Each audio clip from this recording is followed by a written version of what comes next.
Hi, Reddit. I need your help right now because I'm in a very bad situation with my stepdaughter and I have no idea what to do. So, for context, I, 42, female, have been with my soon to be ex husband, David, 44, for 15 years. Out of those 15 years, we have been married for 10, and I have loved him more than anybody in this world.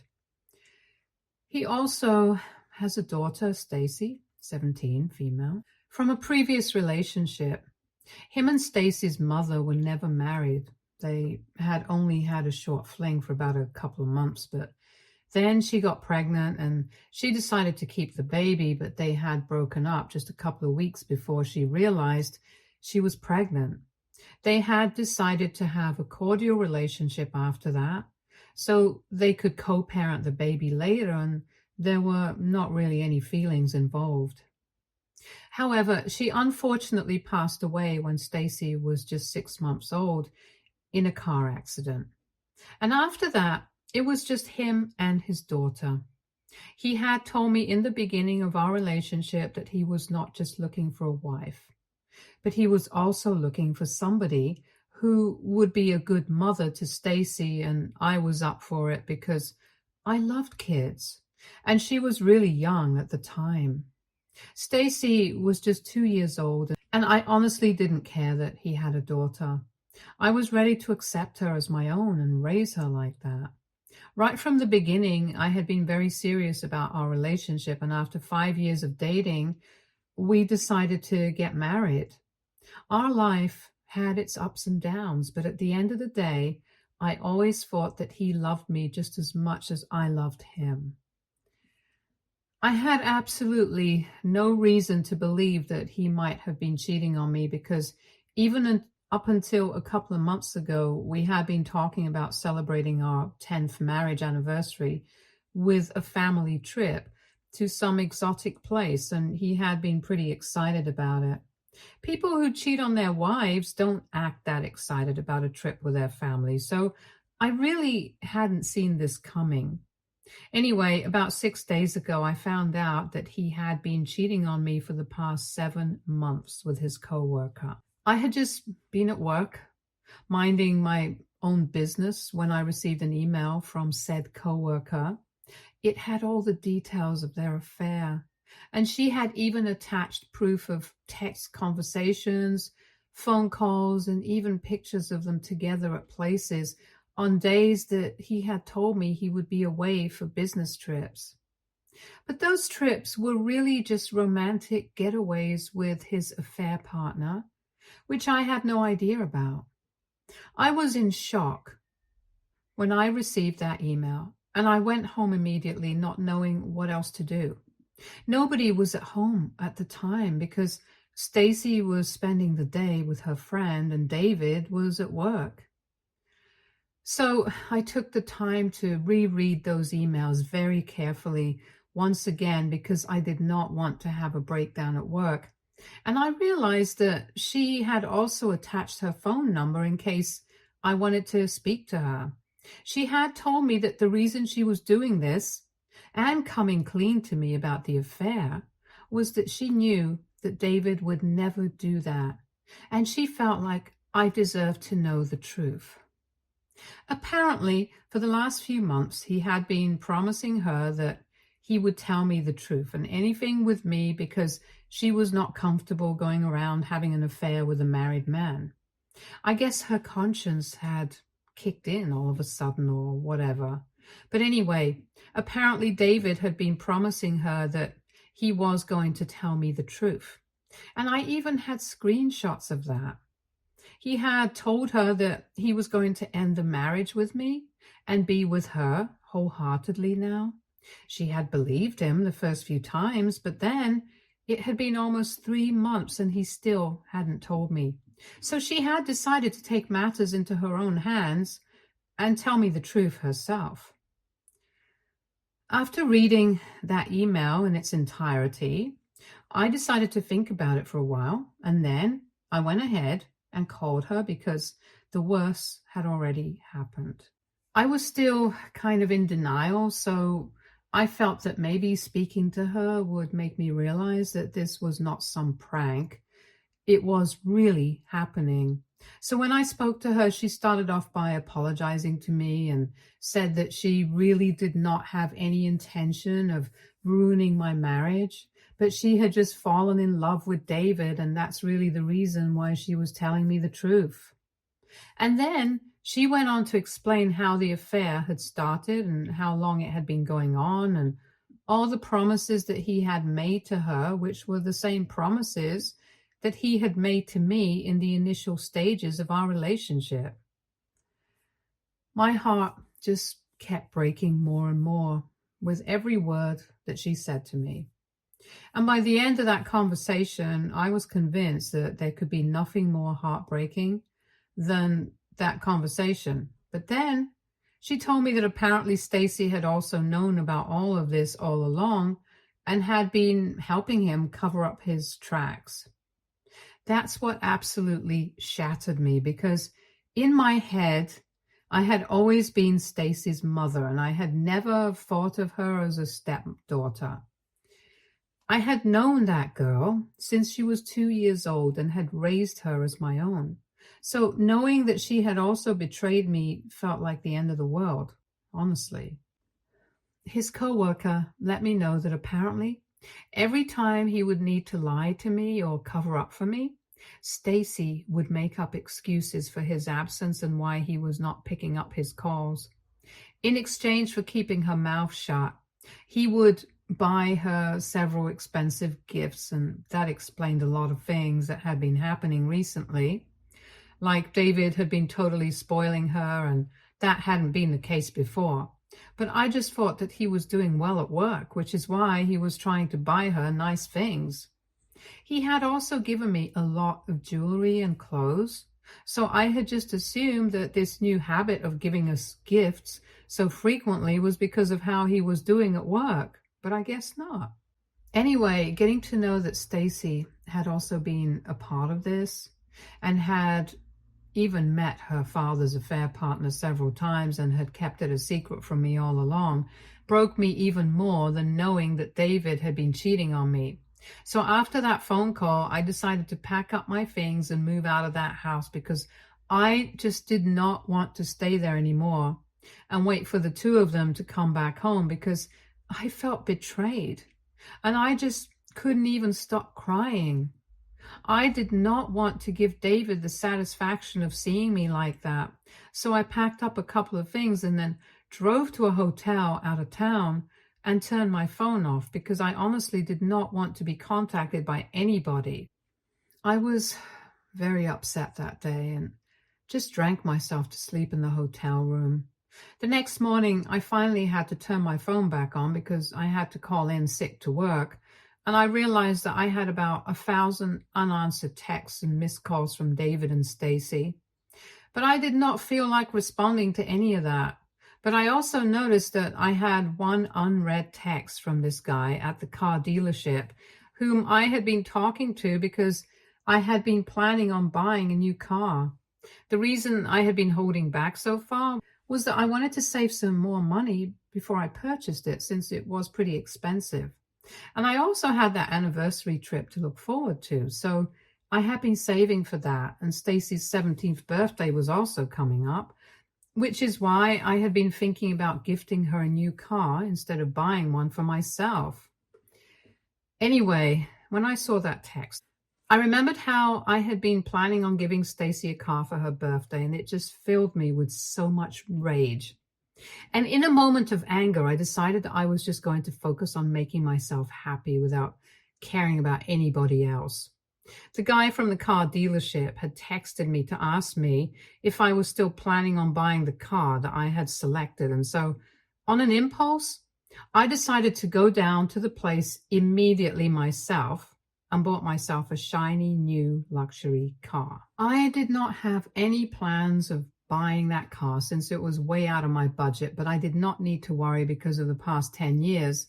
Ever since I married David, I had been saving up and setting aside a college fund for my stepdaughter.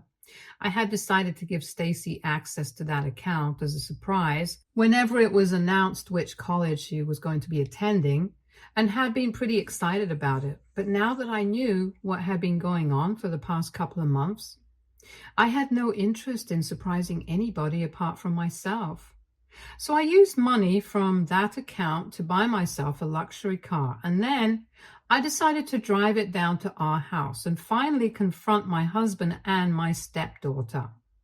They tried to hug me and tell me how worried they were the entire night as soon as I showed up, but I didn't even give them a second, and I immediately announced that David's co-worker had reached out to me, and now I knew the full truth of what had been going on behind my back, and that I was really disappointed in both of them. Both of them looked really shocked, and David at least had the sense not to say anything because he knew that the jig was up. Then Stacy tried to talk to me and said that she was just trying to look out for her father and was confused because she did not know what to do. She started crying, saying that she had just been very confused because she loved us both equally and wanted us to be happy. But I did not buy that act at all because I thought that she was old enough to know what was the right thing to do. And she chose to do the wrong thing on purpose.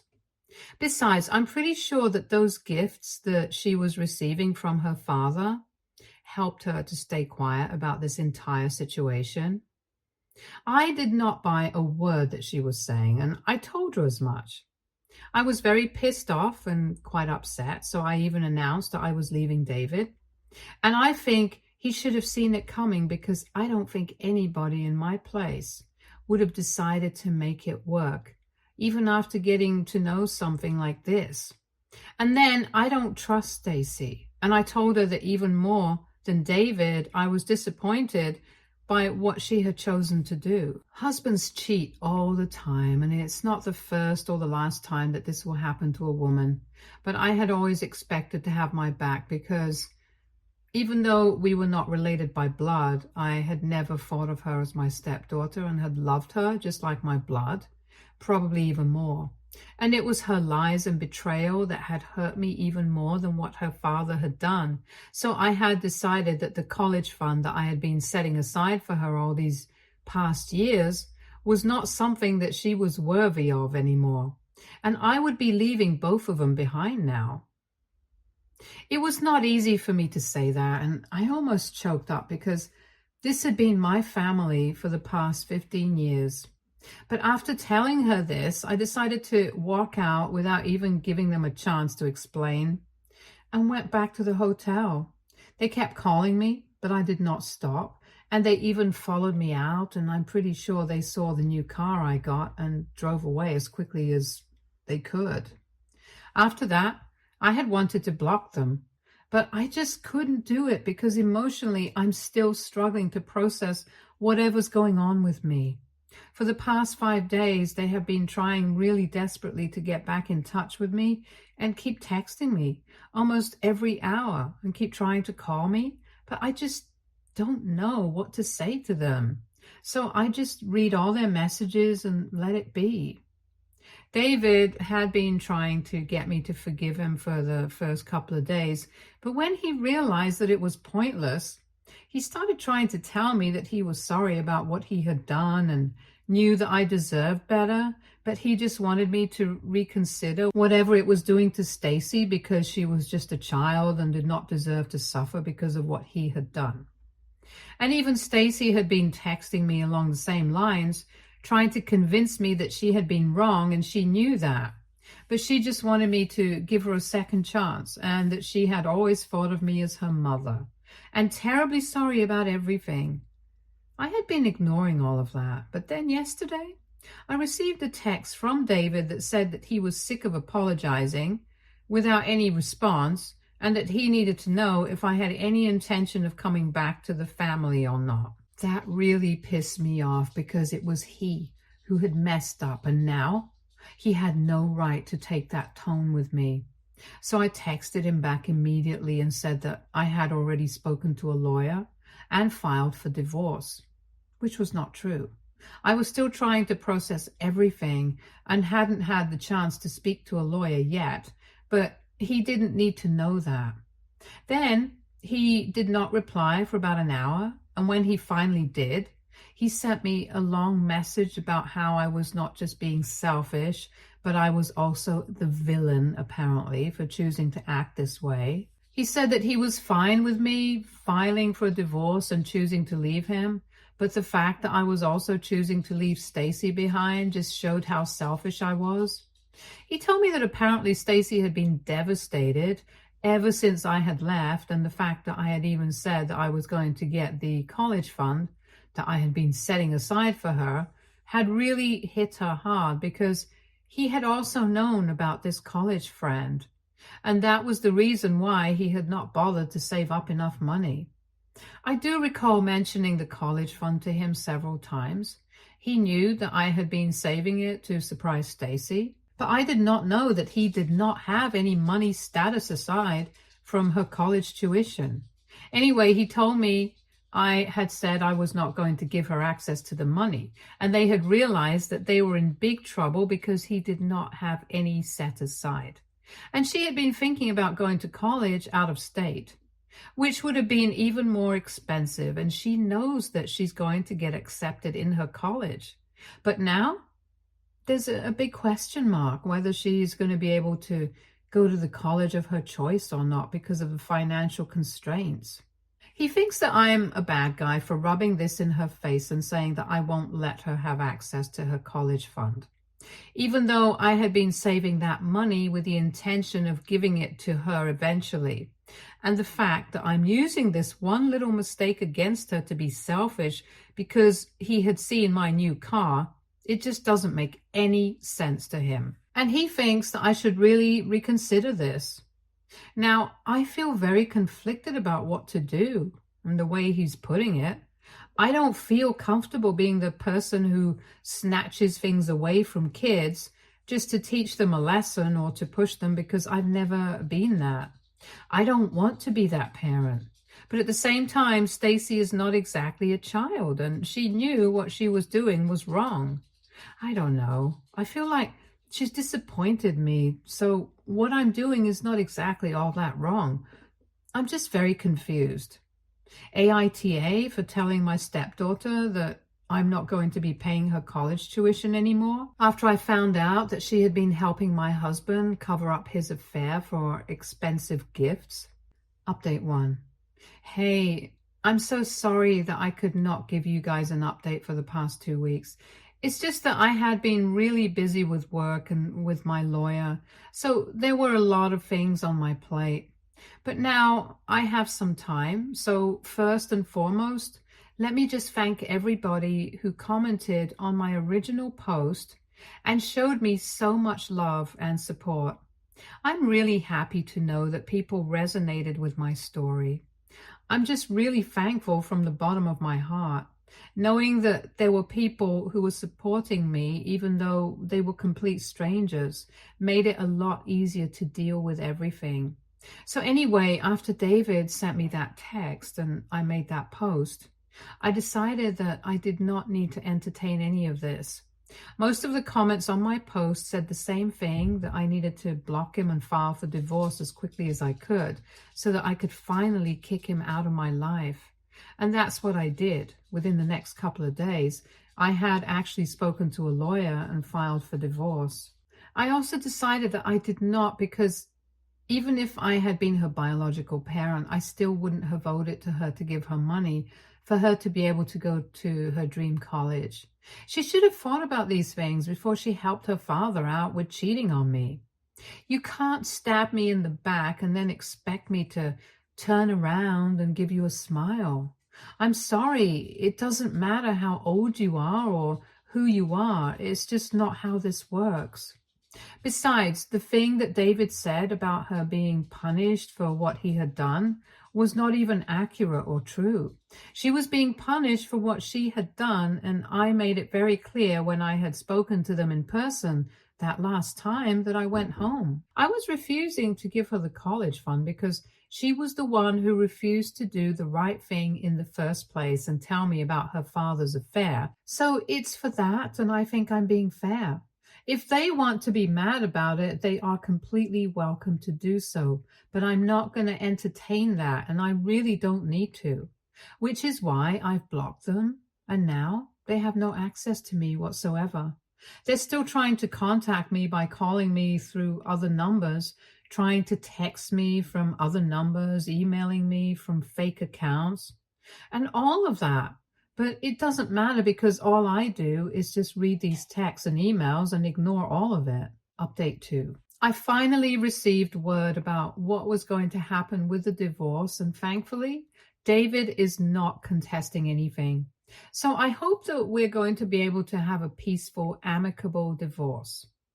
It has been almost 3 weeks since I found out that he had been cheating on me, and life has really changed. I had been living in the hotel up until last week, but then it was getting too expensive. And even though I did have the money and the means to stay there for a couple more weeks and months that I wanted, I decided that I did not want to be wasteful. So I have moved in with a friend of mine, and she's been gracious enough to let me stay with her until I'm able to find an apartment of my own. I have also started considering therapy for myself because my friend is a licensed professional, and she told me that it's really going to help me out in the long run, so I'm thinking about it. The biggest change, perhaps, is the fact that I have quit my job. It's a huge deal because I've been working nonstop for more than 20 years. I think I started working as soon as I graduated from college, and even before that, I had been working part-time. But I really think I need a break now. I have enough money to do whatever I want, and saving for all those 10 years is really going to come into handy now because I'm thinking about taking a break for a couple of months and realigning my life and starting my own business.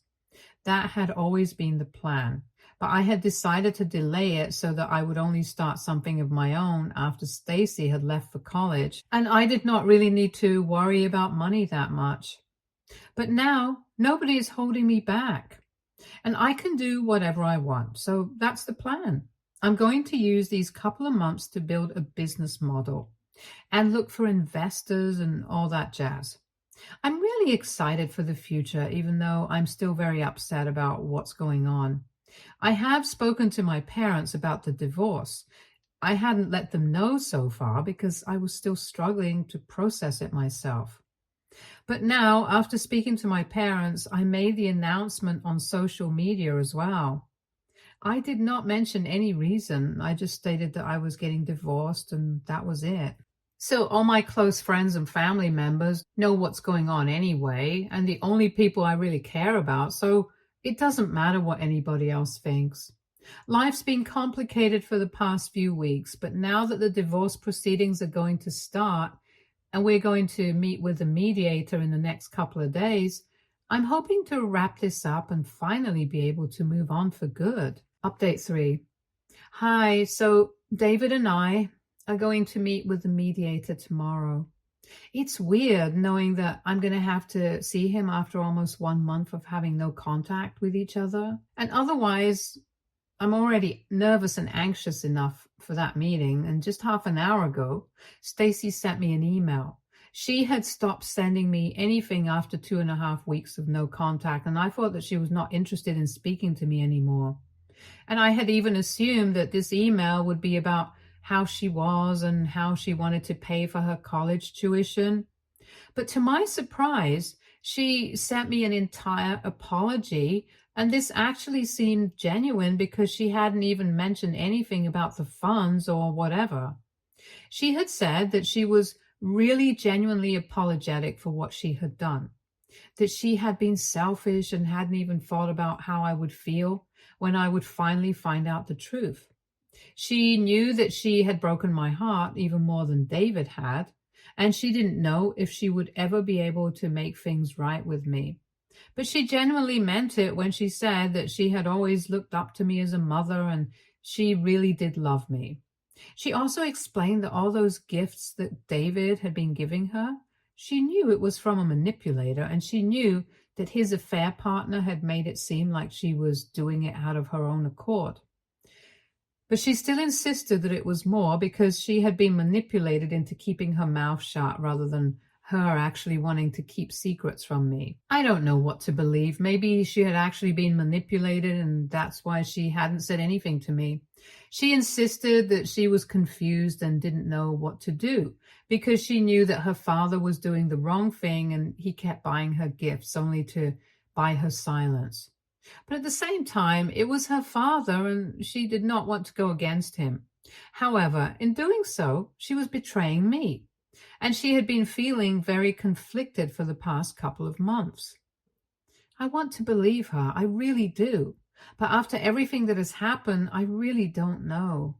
I was already feeling very anxious and jittery, and after reading that email, I feel even more weird about everything.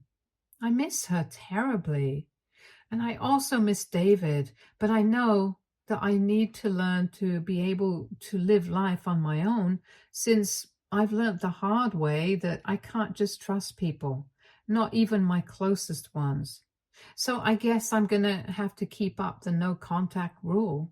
Update 4. So it's been a couple of months since my last update. The divorce is going to be finalized in a couple of weeks now, and finally going to be able to move on.